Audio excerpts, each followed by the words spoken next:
Hola, ¿qué tal, amables televidentes? Los saludamos desde el Canal 2, el canal de nuestra gente en esta, su agenda, la agenda especial, la agenda de nuestra gente. El día de hoy tenemos un invitado bastante especial. Él es escritor y hace poco acaba de sacar un libro que se hará el lanzamiento oficial el día viernes. Se trata de Luis Felipe Brión, quien nos va a contar un poco sobre este libro, Las historias de Mima, un libro que tiene muchas historias caleñas, precisamente, las cuales muchas personas desconocen, pero lo importante de este libro es que es para las nuevas generaciones, es más un libro infantil para que la familia comparta alrededor de esto, de las historias de Mima. Quiero darle la bienvenida a Luis Felipe, saludarlo y bueno, de una vez arrancar, cuéntenos un poco precisamente en qué consiste este libro, Las historias de Mima. Bueno, primero que todo, muchas gracias, Jonathan, muchas gracias al Canal 2 por invitarme. El Canal 2 es un de los que apoya a escritores y personas con capacidad para sacar adelante ideas como esta. Esta idea nace primero de mis vivencias en Bogotá. En particular, Luis Felipe Brión, de familia caleña, tuvo la oportunidad de estudiar en Bogotá, y en ese proceso no había un círculo vallecaucano muy arraigado, y por las noches y por las tardes solo me quedaba la radio. Yo soy un hombre de 55 años y en ese proceso estaba, no sé cuántos años tengas tú, pero te estoy hablando de que yo a los 8 o 9 años estaba escuchando La Ley contra el Hampa, Calimán, el Doctor Mortis, todas una cantidad de historias que se narraban en Todelar, que era número 1 en ese momento, y entonces motivaba la imaginación de un muchacho que estaba, no digo completamente solo, porque tenía mis amigos de colegio, pero era un vallecaucano como un hongo allá en una explanada, con muy pocos amigos con los cuales pudiera relacionarse. Mi papá también era escritor, entonces mi imaginación trabajaba. ¿Qué hacía? Pues feliz, escuchando las aventuras de Solín y Calimán, haciéndome y creyéndome el detective, muriéndome de la risa con los chaparrines, con el show de Ever Castro por la tarde, y por la noche tapándome con una linterna escuchando las historias del Doctor Mortis. Entonces, esa truculencia que escuchaban mis oídos fueron generando conceptos y hacer realidad y validar historias que no eran ciertas, eran simplemente guiones que alguien escribía. Con el tiempo tuve la oportunidad de regresar a Cali. Razones familiares me hicieron ubicar en el oeste de Cali, en El Peñón, donde vivía mi abuela. Y casualmente mi grupo de amigos era muy pequeño y selecto en El Peñón. No ese Peñón que existe ahora, ¿no? Que vos ves a alguien entrando en un carro y saliendo en un carro, pero nunca ves quién lo maneja. No, eran casas grandes, gente tradicional, familias tradicionales, pelados que salíamos a jugar moneditas, jugar de todo en fútbol en la calle, como cualquier hijo de vecino. Y entre ellos estaba uno que era Fulvio González, el hijo de Julio González, el líder de Todelar, que era el que manejaba todas esas historias que años atrás yo estaba viendo en Bogotá. Participamos en algunos eventos y escuchamos más de uno de los que ellos gestaban y nos invitaban para hacer los sonidos. Fue muy divertido. De antaño, formar parte del espectáculo como escucha y ahora como creador me hizo generar una información en mi cerebro que fui cavilando. En principio, validé la poesía como medio para poder explicar muchas cosas de mis vivencias. Pero con el tiempo empecé a formar otras ideas como fueron las de mi abuela. Yo no tenía ya Todelar, ya se había perdido esa etapa, ya con 15, 16 años, pero tenía todavía a mi abuela. Mi abuela se llamaba Irma y le llamábamos Mima. Entonces, en una de esas ocasiones, tenía 13 o 14 años, abuela, contame historias de tu Cali vieja. Mi abuela era una mujer humilde, que se casó con un hombre de mucho dinero. Mi abuelo era un terrateniente, creador de los mejores caballos de paso de Cali y de Colombia, pero era una mujer pobre, una mujer con una sapiencia rural, una lavandera que se lavaba en el río para las familias de los ricos. Y así la conoció mi abuelo, cuando ella hasta llegó a ser reina de los carnavales, que no se llamaba ferias de Cali, sino carnavales. Una mujer muy pobre, muy humilde, pero con una sapiencia impresionante. Y entonces, dentro de mi humilde proceder, quería saber qué era lo que ella tenía dentro de su cabeza. Y ya no tenía el radio porque ya se había perdido eso dentro de Todelar, ya era mucho más valioso la música, en ese momento el pop y el rock de los 80, que pues tener al Dr. Mortis o a Calimán. Entonces me va diciendo, mijo, aquí hay una cama al lado, siéntese y yo le voy a ir contando historias. Así empezaron en principio, porque seguía gustándome la idea de me contaran historias de terror, de suspenso. Pero contame algo que realmente me ponga nervioso, no es que esto que pasó con Jorge Isaac y la historia de la María, no, contame algo que me ponga a temblar.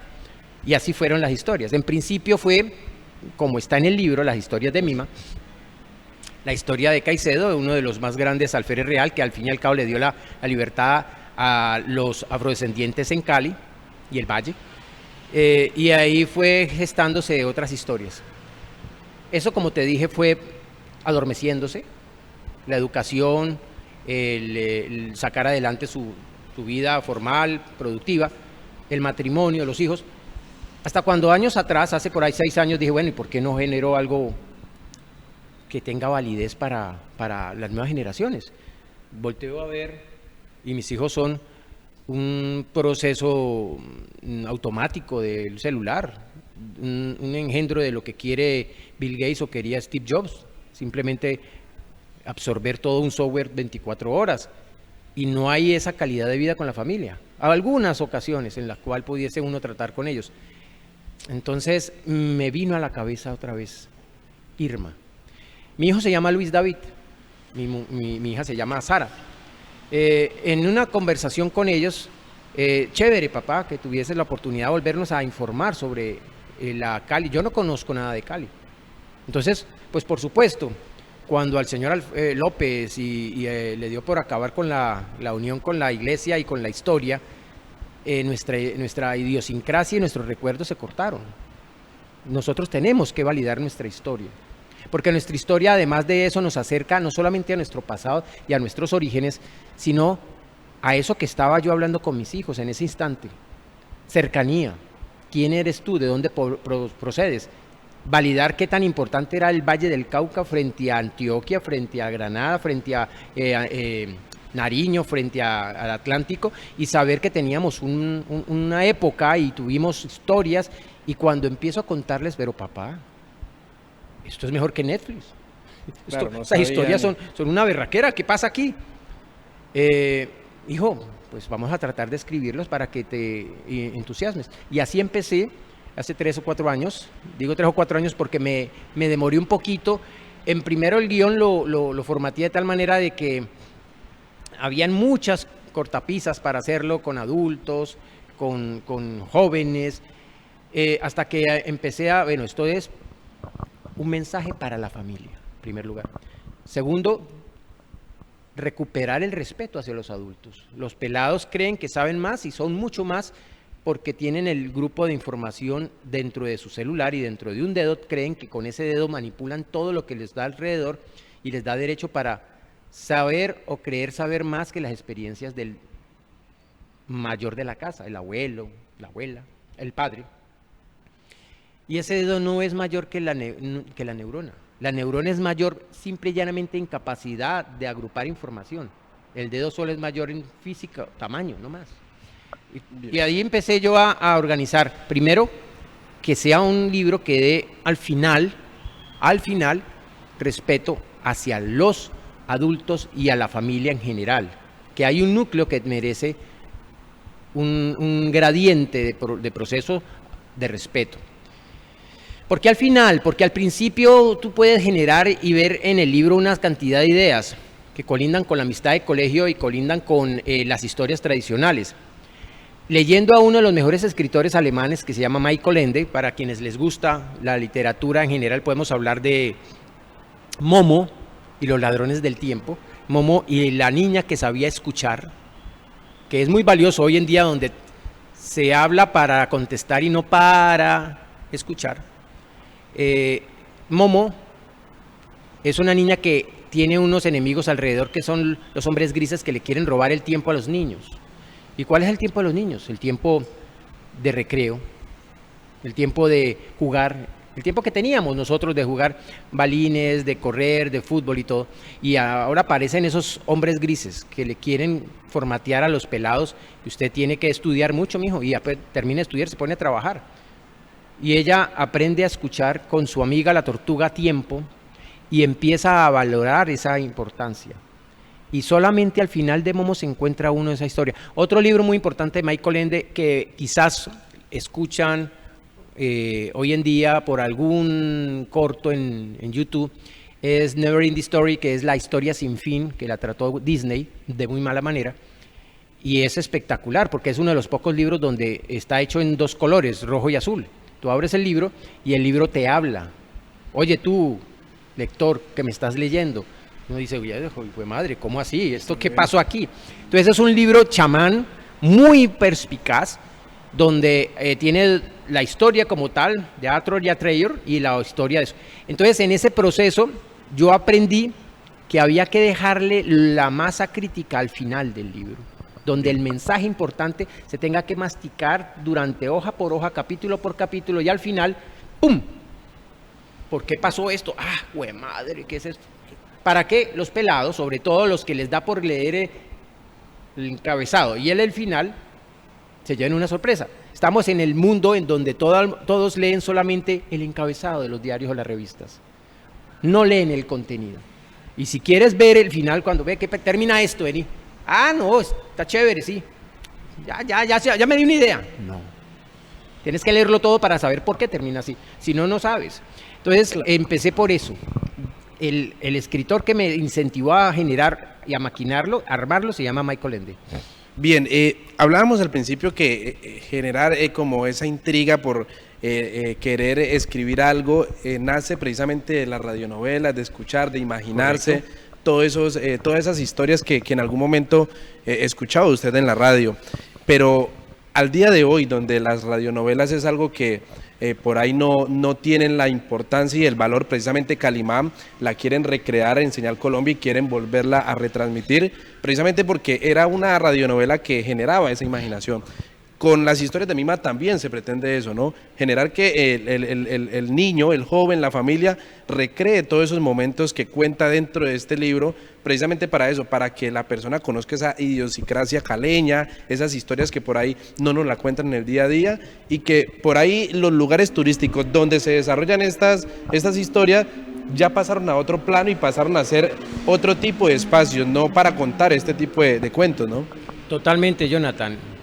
Es más, si te pones a leer el libro te das dando cuenta de que es un lector el que está poniéndole atención a un narrador.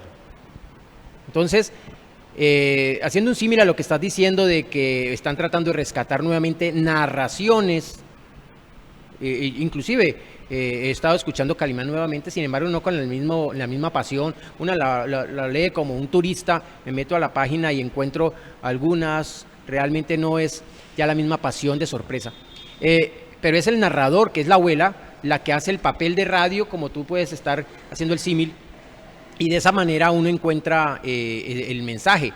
Entonces, hay que rescatar el narrador oral, porque si volvámonos terriblemente paniaqueros, terribles, destructores, catastróficos, si se acabara este mundo ya, no vamos a quedar con medios de información, vamos a quedar con narradores orales. Lo que estoy haciendo yo, lo que eres tú, somos comunicadores. Y en ese momento, otra vez empezar. Entonces, es una base, el narrador es una base en donde estés y comienza en la familia. Por eso es importante rescatar a esos muchachos de las garras del celular, del computador un rato. Continuando de pronto con la respuesta anterior, la otra base es rescatar las tradiciones orales. Las tradiciones orales, como tú dices, donde se recrean algunos sitios turísticos que hoy existen, son muy importantes. Obvio que me tuve que ir a la Sociedad de Documentos Históricos para poder saber, por ejemplo, solamente en una parte, para nombrarla, en la parte del parque de los hippies, ahí me tocó 3 o 4 historias diferentes donde eso era una finca grande de un terrateniente español Y él tenía dos morenas que le atraían y eran las que se creían dueños de los esclavos. Y llega otro y se la va a quitar y lo manda a cortar el brazo y como castigo, referencia, cuelga el brazo. Ahí está en el parque todavía el brazo, ahí está expuesto y está una nota de la iglesia en su momento, porque aparentemente después la maldición de los negros generó un castigo y murieron muchos patrones ahorcados. Y hay otra historia de que un moreno también quiso conquistar a su hija. Hubo 3 o 4 versiones y yo me puse a analizar. Pues la que más romántica se puede volver y que puede tener más atractivo fue la que la hija de él fue conquistada por un moreno bueno, porque es que si tú te fijas, yo hago también una apología al negro, al moreno vallecaucano, que no es malo, que es gente bien, trabajadora, desde el principio, trabajadora, que quiere a sus amos al principio y celebra la muerte con tristeza de su amo, y en el medio del libro, como en el caso que estoy narrando, es un hombre bueno, trabajador y que le llama la atención. No hay ningún contacto fuera de aprecio y querer, y ella lo siente así. Es un amor virginal, podríamos decir, a lo de Jorge Isaac, en el cual sucede ese cariño. Rescato ese respeto, ese antirracismo que se está manejando, ese proceso de género que duele mucho en nuestra relación. Y resulta que es buscar que esas tradiciones vuelvan a sentirse. No sabía que eso había pasado, papá. Está narrado de una manera omnisciente, puedes decir Gabriel García Marquiana, porque invento conversaciones que no existen, textos que de pronto no suceden, pero escogí bajo el contexto histórico algo real, con una excepción. Y tristemente, digo yo, es la que más les ha gustado a muchos. La Virgen de San Antonio, la Dama de San Antonio. Porque la Dama de San Antonio no existió, pero yo quería buscarle algo a San Antonio. San Antonio sí tiene un túnel que va desde San Antonio hasta casi el centro de Cali. Está cerrado y eso lo saben todos los de la zona histórica y todo. Pero tenía que inventarle algo y lo generé de tal manera que también busqué un formato romántico. Y la otra que yo busco y creo es sacar a los pelados del celular. Primero, respeto hacia los adultos. Segundo, rescatar las tradiciones orales del Valle del Cauca. Y tercero, que se alejen un poco. Solo les pido 1 o 2 días para que se den cuenta lo importante, lo impactante que es la literatura frente a los software y las máquinas que hay actualmente. Hay un punto importante. Al inicio comentabas que te inspiraba, te generaba intriga conocer historias de terror, conocer algo que te impactara.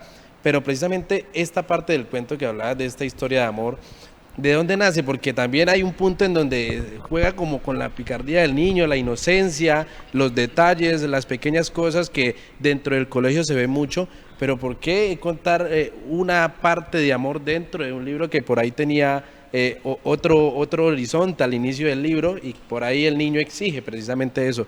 ¿En qué momento decir, bueno, hay que meterle un poquito de amor, de romance al libro? Si tú te das cuenta, dentro del contexto de historias que todos los que hemos pasado por un colegio, en la adolescencia, en el bachiller, hemos compartido entre nuestro lapsus y amigos siempre las bromas pesadas, los chistes, las tonterías. Pero casi por respeto con nuestras compañeras, nunca nombramos las historias románticas. De pronto nombramos de manera burlesca o entre hombres. Es que te acordás de la Lina, te acordás de la Mónica, esa sí era mucha vieja, y todas las embarradas, esa vieja yo me fui para allá, yo me fui para acá, pasó esto. Pero nunca el lado opuesto, la ternura. ¿Te acordás de Marta? Uy, yo tuve un romance con Marta muy bonito, pasó esto, aquello y así. Y esas cosas no se cuentan, quizás porque si la niña no era agraciada, vos tuviste una relación con esa, pero esa mujer era muy fea, era culicagada, tan fea, y si la vieras ahora, tan horrible.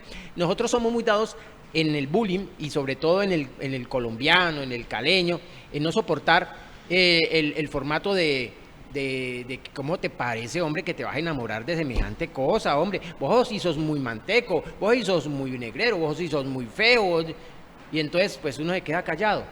Entonces había que buscarle cosas a eso. Dentro de nuestra infancia todos tuvimos la oportunidad, quizás no de coquetear de tal manera, pero sí de llegar a recrear un pequeño lapsus de romance con alguien parecido. Y yo creo que si no lo hacemos, porque estamos pletóricos de chistes, de humor hacia lo que siempre fue lo macabro o lo chistoso, perdemos una parte de nuestra infancia. Y yo creo que ahí es recuperarle y sincerarnos con el yo que tenemos escondido. Bien, hay otro punto importante y es el respeto entre los amigos. También se ve dentro del libro, ¿no? El niño que por ahí le comenta, no, mira, tenemos un trato, no vayas a hacer esto. Porque también esa parte de la inocencia y el respeto también es un punto que tiene el libro también, de que inculca un poco eso de entender de que hay una abuela que le da una orden y él la acata, pero también entiende que hay un compromiso, que hay un respeto hacia una promesa que hay entre amigos, ¿no? Eso también genera el libro indirectamente al lector, porque no te lo dice de una manera, pero por ahí te está explicando, mira, hay que tratar de tener respeto hacia el otro, hay que tratar de tener ese valor de la amistad. Es también parte dentro de lo que buscabas también hacer en este libro. Total. Cuando estaba bien sardino, yo diría que pues tampoco tan sardino, 17, 18 años, no me acuerdo exactamente el nombre, pero salió el ganador del Nobel, el escritor, creo que era irlandés, peco por esto, con su libro El Señor de las Moscas. El Señor de las Moscas es la historia de unos niños que por casualidad del destino, en un paseo, en un barco, quedan perdidos en una isla. Y se presenta la conformación de la sociedad en ese grupito de muchachos. Para poder sobrevivir, se organizan y generan unas normas. En el libro fui un poquito más allá, porque a pesar de que eso es ficción, en realidad sucedió en una ocasión, creo que fue por el Pacífico Sur, que sucedió que un grupo de niños cayó, ancló en plenas vacaciones y se perdieron e hicieron lo mismo, mucho posterior al libro. Entonces, nosotros cuando vivimos una relación de infancia, sin querer escogemos un líder, compartimos con los amigos y reunimos y separamos las cosas que nos van a servir. Ahí, sin estandarizarlo, usted es líder, usted va a hacer esto, usted es lo otro, lo estamos haciendo y quizás no nos acordamos, pero al que siempre era el duro, el que nos mandaba, ve, hace esto, hace aquello, le obedecíamos. Y todavía, después, mucho tiempo después, nos acordamos de él, ya aparece y como que esa semblanza del que era el líder, sin decirlo, aparece. Pero eso es una condición humana. Hoy en día no hay ese organigrama como tal y creo que los jóvenes han perdido también esa oportunidad de darle a cada uno su segmento en la vida. Hay quien es bueno para hablar, hay quien es bueno para escribir, hay quien es bueno para mandar, hay quien es bueno para administrar, y eso se tiene que entender. Todos tenemos una valía y dentro de eso está el esquema organizacional. Ahí los pelados lo hacen de una manera pues obviamente más sencilla, sin catedráticos ni nada, porque lo que se quiere es dar el mensaje bien fácil de que la unidad de los pelados, el respaldarse entre ellos y cuadrar cómo te vamos a apoyar para que no te vas a dejar vencer, es una situación que sucede y ha sucedido en toda nuestra existencia, desde cuando estamos haciendo el chancuco, entonces me lo pasas para acá y pasas para allá y todos hacemos ese contexto, hasta las cosas más pendejas y más complicadas. Entonces es simplemente recorderis de que sí, nosotros desde pequeños somos una sociedad organizacional. Dentro de eso también, con una frase lo argumentan ellos, el capitán, ¿no? Esa persona que va al frente. Pero hay otra parte que es muy interesante del libro. No es un libro el cual se busca solamente contar historias y que la persona lea la historia. Hay una historia tras la historia. O sea, hay un hilo conductor que lleva precisamente a contar cada historia.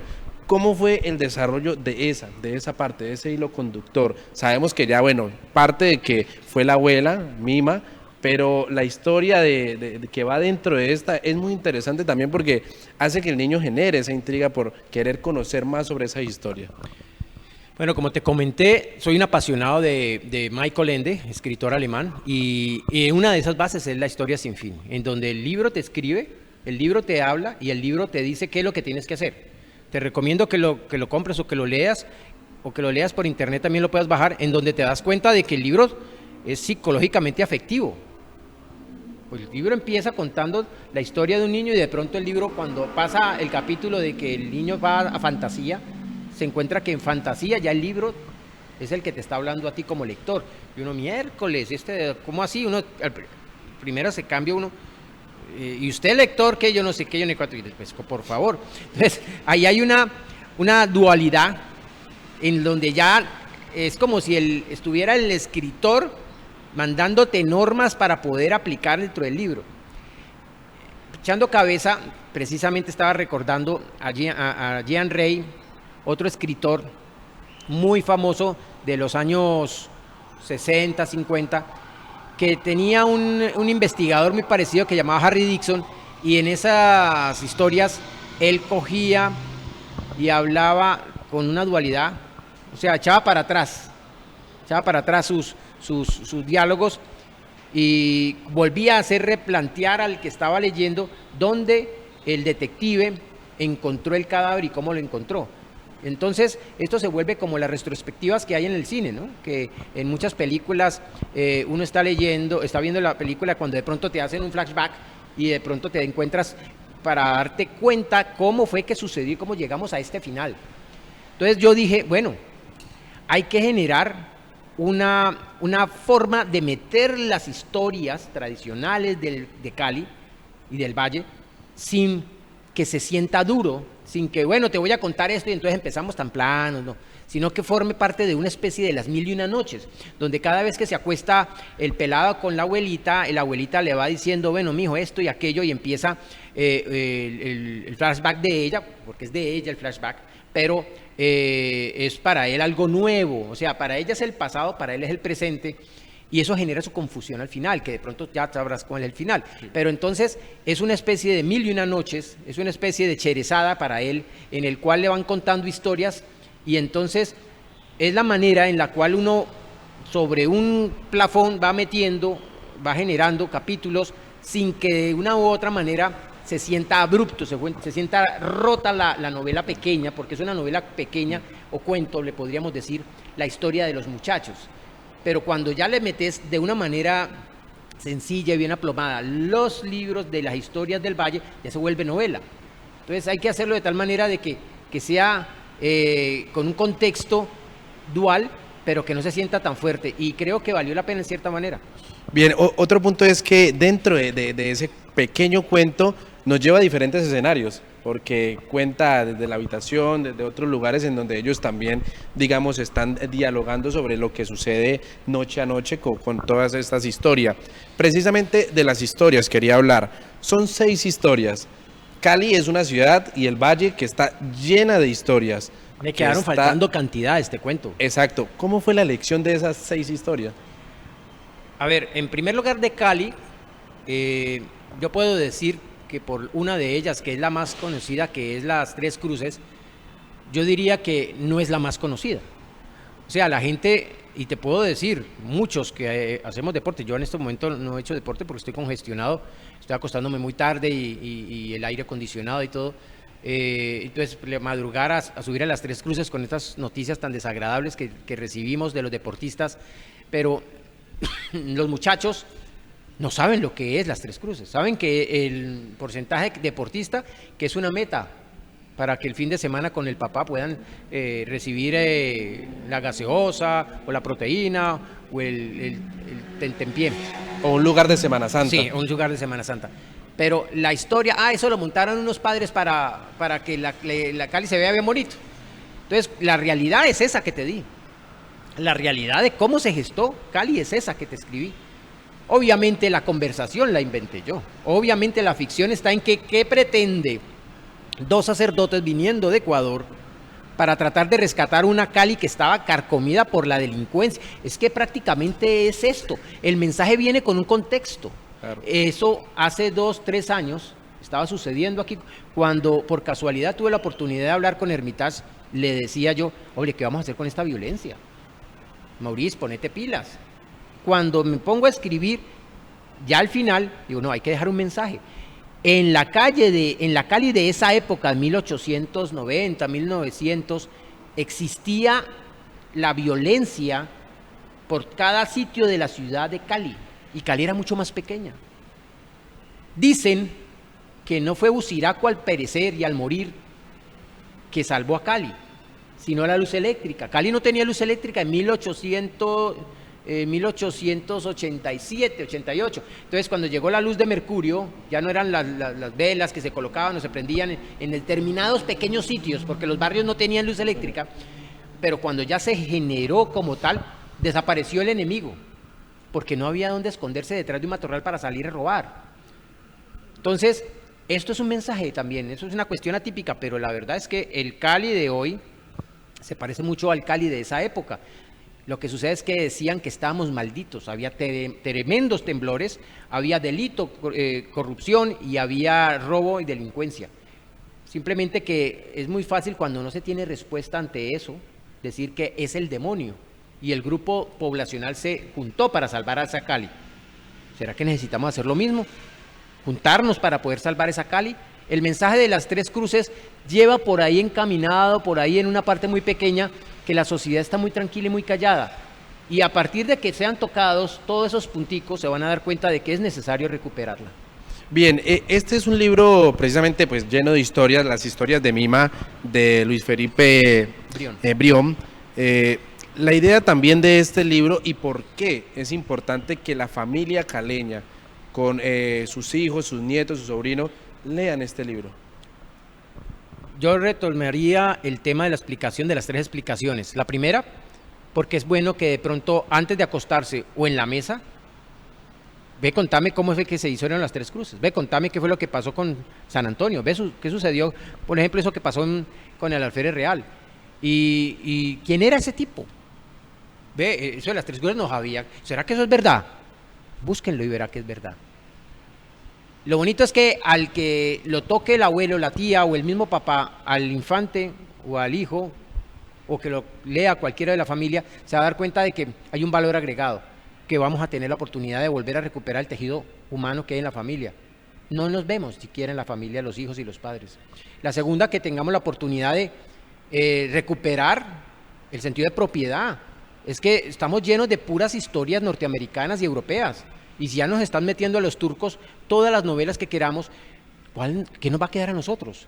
Entonces, por favor, busquemos hidratarnos de historias del Valle del Cauca. Si esto es una puerta para que busquemos historias, que por ejemplo hay una maravillosa, pero no pude leer y encontrar pruebas para poderla sustentar, de unas 20 o 30 amazonas que estuvieron con Bolívar, lucharon contra los españoles, que eran de Palmira y de Cerrito y de toda esa zona del norte del valle, que se juntaron todas las mujeres viudas, solteras y todo para acabar con los españoles que estaban llevándose el dinero de los vallecaucanos, y formaron un grupo casi de amazonas. Me pareció sorprendente, pero tenemos que estar comiéndonos todo lo que dice Netflix, lo que dice ahorita Amazon, lo que dice ahora los 3 o 4 canales que se están inventando, mientras tenemos unas historias bárbaras, de verdad. Recuperemos eso, metámonos a descubrir que tenemos historias mejores y si no superiores en valía, porque es nuestra, no nos lo están prestando, y unimos a la familia dentro de un entorno aunque sea corto, pequeño, unos minutos. Yo creo que es importante tenerle esa oportunidad a este libro para que nos recupere, nos dé un aire. Bien, Luis Felipe, ¿cuánto tiempo le llevó a usted escribir este libro?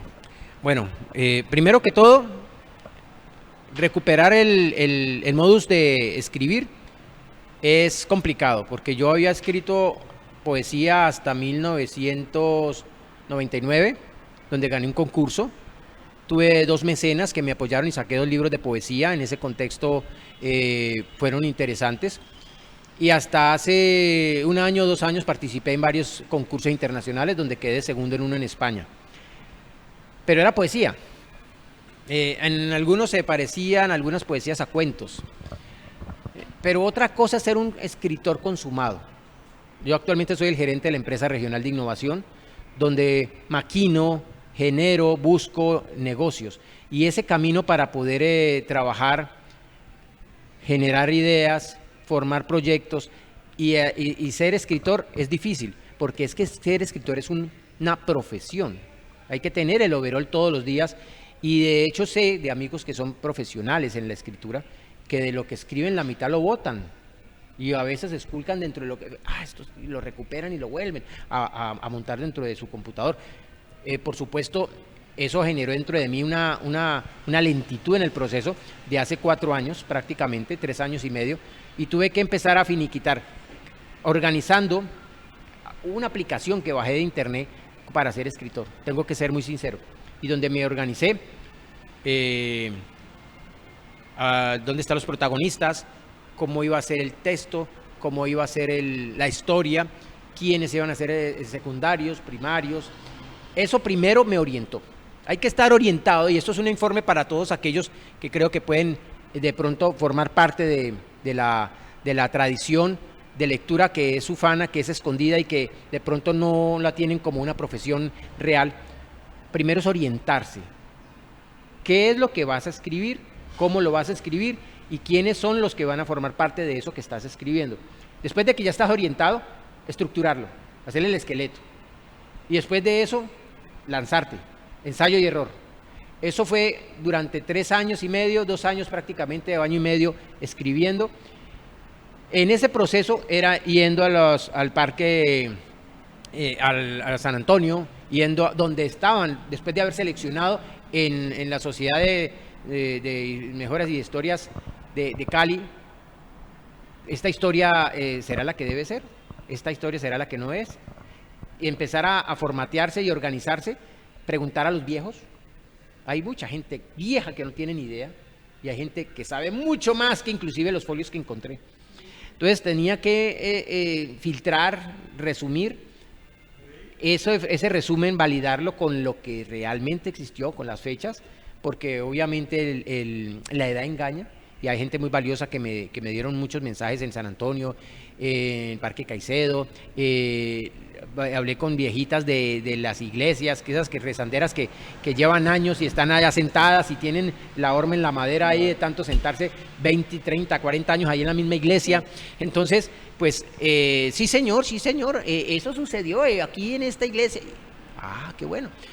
Entonces, pero lo veían desde su perspectiva religiosa, o lo veían desde su perspectiva conservadora, y yo tengo que ser open mind. Un escritor no puede estar cerrado ni sesgado. Así es que fueron 3 años hasta, digamos que el año pasado, en el cual hubo una sensación de plenitud cuando ya tengo mi libro, y a partir de ahí fue corrección y diagramación. Fueron 3 años y medio en donde se hizo, y que me gestaron a mí de pronto la disciplina para el próximo libro. Bien, Luis Felipe, una pregunta importante. Criarse en un barrio como El Peño, en un barrio tradicional, que por alrededor o dentro del mismo barrio corren muchas de estas historias, también sirvió y ayudó precisamente para querer generar este tipo de escritura en donde se le valore y se le rescate esa importancia y esa idiosincrasia caleña. Claro, Jonathan, muy valiosa tu pregunta, porque es que, lo decía Norato de Salvat, nuestros recuerdos y nuestra nostalgia tiene que ver donde se origina nuestra vida. Entonces, yo llego de un barrio bien de Bogotá, pero donde era muy plana la historia, la conformación de tradiciones, y los rolos son yo siendo bogotano, pero no soy rolo, porque básicamente me crié con caleños y me vine aquí a madurar mi caleñidad. Y llego a un barrio tradicional, como te dije, donde habían casas grandes, no edificios grandes. Entonces todavía uno hablaba con los Garcés, uno hablaba ahí con los Fernández, con los Cardona, Echevarría, familias tradicionales que estaban ahí, y en muchas ocasiones, por ejemplo, te puedo contar uno de un gran amigo de apellido Abuchar. Se sentaba uno a jugar fútbol y todo, y después del partidito jugábamos con medias en el patio gigante, terminábamos tomándonos una guapanelita con algo, con una arepita, con algo en la sala de estar, y el abuelo nos contaba cosas. Entonces nos respaldaba. Y ustedes se acuerdan que aquí en este lado, aquí esta era la finca de Jorge Isaac, y nosotros, ¿cómo así? Sí, el Parque El Peñón forma parte de la finca grande de Jorge Isaac, y la casa paterna es aquí arribita, ¿verdad? Sí, a cada 2 cuadras estaba Posada Tobón, donde se generó Posada Tobón, y aquí al abuelo. Entonces, el que a una persona como un pelado en formación le empiezan a meter ese cassette de información y de datos a temprana edad, primero te pone un mapa de tu región en tu cabeza. ¿Dónde estás parado? No estás parado en ningún sitio cualquiera. Estás parado en un sitio donde realmente validó Cali sus primeros inicios empresariales, industriales, donde se inició la primera cervecería, donde estaba la primera gran casa de Jorge Isaac. ¿Quién era Jorge Isaac? Tal.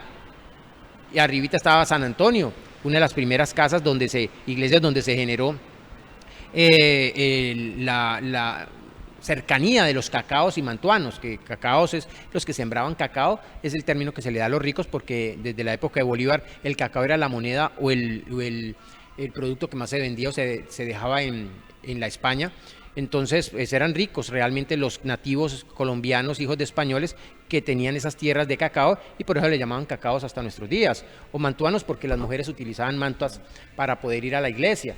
Entonces en ese proceso, ya saber que esa iglesia era creada y había sido creada por ricos, donde se generaba un símbolo de que ese barrio era bueno porque había sido creado por estas determinadas clases sociales.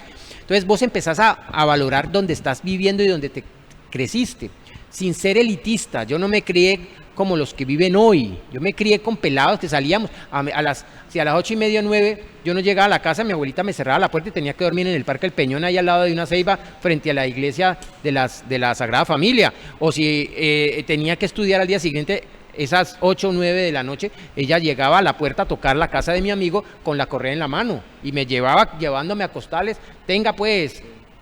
O sea, era una cuestión tradicional, era una cuestión, yo creo que mi generación fue de los últimos que absorbió esos datos de dónde vivimos, sin presión de vení, te cuento esto, pues porque no, yo no quiero, no vení, no, fue contado, fue viral, y entonces nos contaban dónde estábamos, y cuando alguien preguntaba, yo en el Peñón, el Peñón, ¿eso que hay en ese barrio?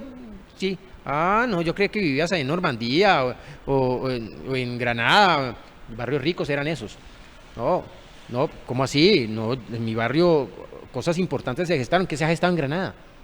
En una ocasión tuve una discusión con un pelado que vivía en Granada y cerca de Normandía, y yo vivía en el Peñón. El Peñón, el barrio del Peñón, el parque era el sitio donde vivían marihuaneros y drogadictos. Es más, yo tenía que pasar casi pegado a la pared de las casas porque el parchecito que vivía ahí era peligrosísimo. Entonces no es lo que hoy estamos hablando. Esto era muy parecido a lo que era el barrio obrero o el barrio San Nicolás. Y los que vivían ahí eran personas tradicionales de Cali con sus respectivos procesos. Entonces, sí, lo que tú dices, marca la historia de donde uno nace, siempre y cuando tengas la capacidad de absorber esas historias. Bien, Luis Felipe, otro punto importante, otra cuestión importante dentro de esto es la generación de espacios precisamente para conocer y apropiarnos de nuestra cultura, de que es muy reducida dentro de la misma ciudad. Son pocos los espacios y digamos, escribir un libro de estos precisamente para la familia es darle ese valor de generar un espacio para que los mismos caleños o los mismos ciudadanos conozcan y sepan dónde es que están viendo, cuáles son las historias que rodean la ciudad. Es importante también generar otro tipo de espacios, generar más espacios para conocer también sobre dónde estamos viviendo y qué es Cali y cómo era esa tradición de Cali en su momento. Evidentemente, y más aún porque Cali se divide, y yo creo que ya es hora de marcar eso, en 3 o 4 facciones. La primera, que llegó hasta los Juegos Panamericanos, fue una Cali pobre, fue una Cali mediocre, y que los Juegos Panamericanos nos dio ego y nos gestó a nivel, nos puso en el mapa mundial, no regional, mundial.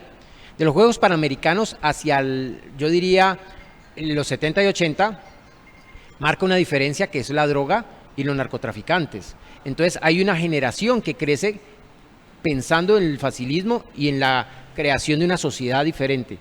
Se queda ahí, llegan personas de diferentes partes de Colombia y generan un proceso muy arraigado de que Cali es facilismo, narcotraficante, rumba y mujeres.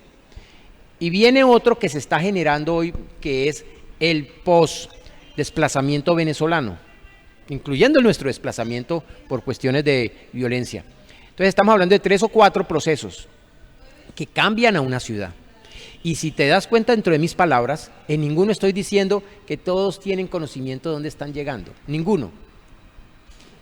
Cuando llegaron los narcotraficantes impusieron su ley y no pusieron la iglesia de San Antonio como punto álgido, pusieron iglesias diferentes, como por ejemplo la iglesia de Versalles, como por ejemplo otras iglesias, porque ellos querían ganarse con pomposidades, donde hubiera plata y se mostrara su dinero. La iglesia de la María en Ciudad Jardín, o sea, las tradicionales se borraron del mapa. Hoy en día los venezolanos llegan también para buscar el tentempié, el plan de comer, su pequeño dinero. Y de ninguna manera saben ni les interesa saber. Pueden estar para quedarse, pueden estar de paso. Entonces no están generando ideación, no están generando una enmarcación de lo que es valioso para tejer una ciudad. Simplemente estamos como hormigas generando un montículo, pero nada valioso. Entonces, tu pregunta tiene un símil y un centro importantísimo. Hay que rescatar, tanto para los propios como para los extraños, lo que puede ser valioso para el pasado y como lo será para el presente y futuro. ¿Por qué?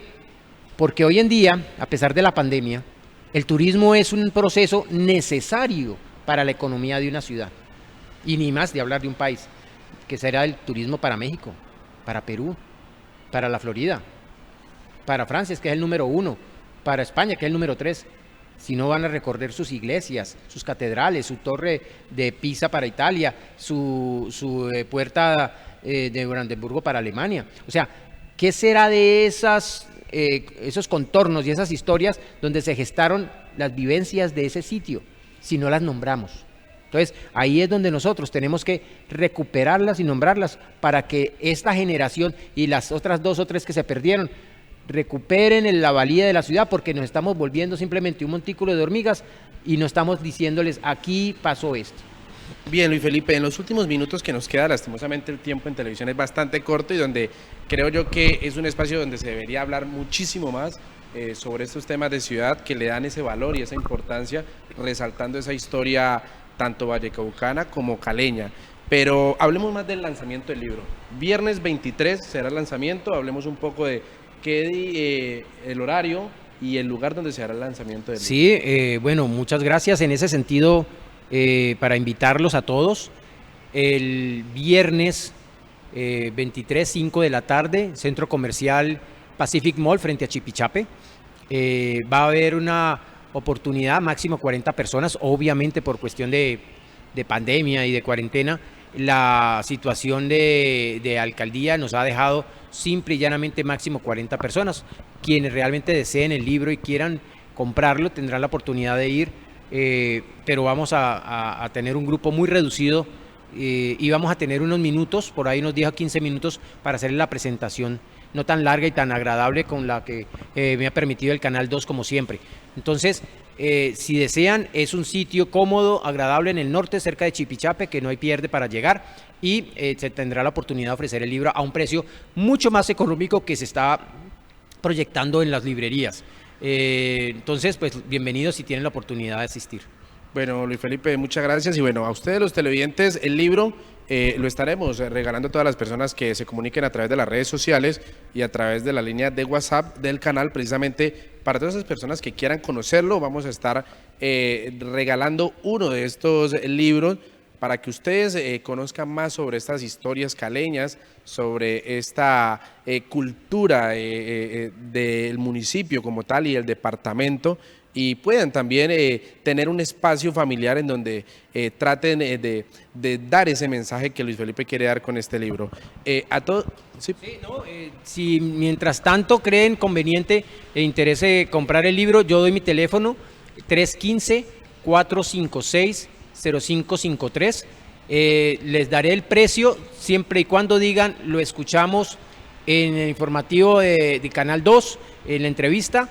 Esa sería prácticamente el comodín para poderlo comprar por medio de mi teléfono, para darles una oportunidad de que lo compren a un precio mucho más módico de lo que se va a vender en otras librerías. Perfecto, Luis Felipe. A ustedes, televidentes, agradecerles por acompañarnos en este espacio en donde hablamos sobre las historias de Mima. libro de Luis Felipe Brión, que estará haciéndose el lanzamiento oficial el día viernes 23 en el Centro Comercial Pacific Mall. A todos ustedes agradecerles y se queden con la programación del Canal 2, el canal de nuestra gente aquí en nuestra agenda, la agenda de nuestra gente.